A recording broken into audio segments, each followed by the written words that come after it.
everybody, Danika Watson, nurse practitioner, coming to you today to discuss impetigo.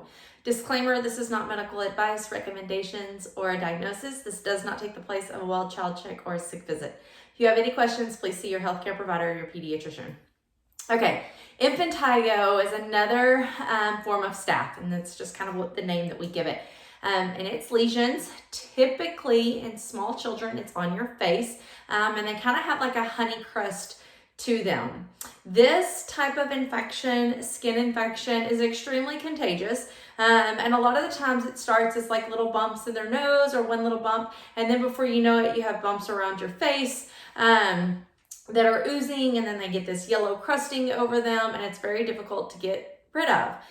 You can also get staph-like lesions or impetigus-like lesions over your body, any place on your body.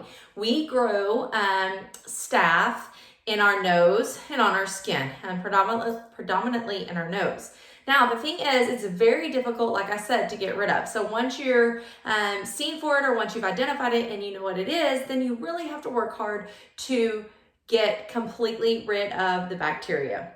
Okay, depending on the severity of it, when you're seen in the clinic, you may just get a cream, you may get an oral antibiotic and a cream, but something that I want you to do going forward, if you ever have this diagnosis, is not only put the cream on the actual lesion, but you also need to rub it in both nares, right? You need to take a Q-tip and put some cream on it, and you need to rub it in both sides of your nose for 10 whole days.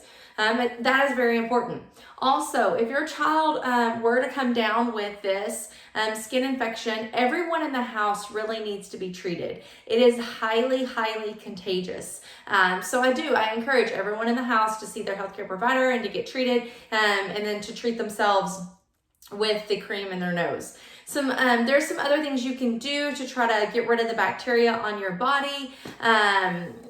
But overall, what happens is we come into contact with staph, or our nose is running and we get a sore in our nose, and the staph gets inside that sore, and then if our guts, if the bacteria overgrowth, the bad bacteria overgrowth is really high, then we will have this outbreak of staph infection, okay?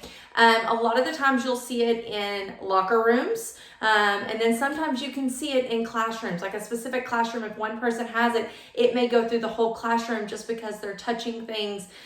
Even though people are trying to disinfect, it's just that contagious. So I want you all to be aware of it. I have seen many, many cases here recently about it. So you'll all be hyper aware and watch any sores that come up on your babies and on your children, on your teenagers, and make sure that they're not going untreated. If you have any questions, y'all reach out, like I said, and have a blessed day.